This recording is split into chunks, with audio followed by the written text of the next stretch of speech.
Hello साथीहरू, सम्पूर्णमा सेवा अनि नमस्कार छ है त। हामी चाहिँ आजकल बेसीतिरै व्यस्त छौँ है, किनकि खेतको काम सुरु हुन लागिसक्यो अनि आलीबाजु गर्नमा व्यस्त छौँ। हामी चाहिँ धान रोप्ने सिजन सुरु भइसक्यो नि त। तपाईँहरूकोतिर के कस्तो छ? सुरु गर्नुभयो कि सक्नुभयो कि गर्दै हुनुहुन्छ? हाम्रो चाहिँ भर्खर आलीबाजु सुरु भइसक्यो साथीहरू, अनि हामी चाहिँ बेसीतिर छौँ। यहाँ चाहिँ मम्मी खाना बनाइराख्नु भएको छ, तरकारी पकाइसक्नु भएछ कि खसीको मासु हो यो चाहिँ। अनि यता माछा पकाउनलाई रेडी क्या, माछा केलाइराख्नु भएको छ। खाना पनि पाकिसकेको रहेछ, मैले खाना पनि देखाएँ। यता चाहिँ अनि हाम्रो साइलाबाई भोकले तिरिखिरी भयो अरे क्या, अनि छिटो छिटो छिटो छिटो गर्नु भन्दै हुनुहुन्छ। अनि यता खोल्सातिर निकै सिमसाग पाउँदो रहेछ क्या साथीहरू, अनि मैले चाहिँ सिमसाग टिपेर केलाएर मजाले धोएर पकाउनलाई रेडी गरिरहेको छु। अनि यहाँ चाहिँ मम्मीको माछा पकाइराख्नु भएको छ। यता मैले मसला पिसिदिइरहेको छु माछाको लागि। मम्मी खसीको मासु खानुहुन्न क्या, त्यही भएर माछा। फाइनल्ली हाम्रो खाना पनि रेडी भइसक्यो। मम्मीले पस्किँदै हुनुहुन्छ, काकीले तरकारी पस्किनलाई रेडी, मम्मीले खाना पस्किसक्नुभयो। अब हामी दिउँसोको खाना खाँदैछौँ क्या, मेलोबाट बिहानको मेलोबाट निस्केर दिउँसोको खाना खाइओरी फेरि दिउँसोको काममा लाग्नेछौँ हामी चाहिँ।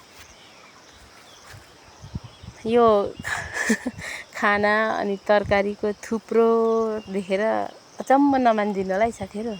अब गाउँघरमा मेलापातमा काम गरेपछि यस्तै हो, थकाइ लाग्छ। काम गरेपछि काम सँगसँगै माम पनि धेरै जाँदो रहेछ कि साथीहरू। अनि धेरै ठुल्ठुलो भाग देखेर अचम्ममा नपर्नु होला है साथीहरू। यस्तै हो गाउँघरमा, कामले खाँदो रहेछ कि मामलाई पनि। धेरै काम गरेपछि थकाइ लाग्छ, थकाइ लागेपछि मजाले खाना पनि रुच्दो रहेछ क्या, अनि खाइदो रहेछ।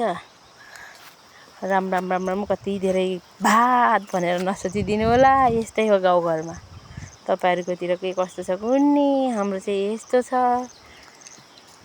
अब अरू कुरा यस्तै हो साथीहरू। गाउँघरको काम गराइ अनि खुवाइ यस्तै छ हाम्रो चाहिँ। यो थालको भात देखेर तर्सिँदै हुनुहुन्छ होला है। अनि फाइनल्ली मैले साइला भाइलाई पनि खाना मम्मीले दिनुभयो, अनि तरकारी लिनुभयो। त्यसपछि चाहिँ टेस्ट कस्तो छ मासुको भनेर चाख्न लाग्यो कि, 1 बाइट खानु न भनेर। अनि 1 बाइट खानुभयो, अनि भाइले चाहिँ वाउ रे क्या। अनि अब हामी सबैजना खानेछौँ।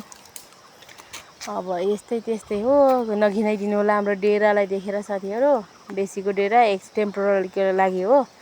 धुलो मैलो यस्तो उस्तो देखेर नघिनाइदिनु होला। गाउँघरमा यस्तै छ। अनि मैले आफूलाई पनि देखाउन मन लाग्यो क्या, थोरै देखाएँ है त साथीहरू। अब खाना खाइसकेर म चाहिँ दिउँसोको मेरो काम गोठालातिर लागेँ है साथीहरू। आजलाई यति नै, बाई बाई। बाँकी कुरा अर्को भिडियोमा भेटौँला है त।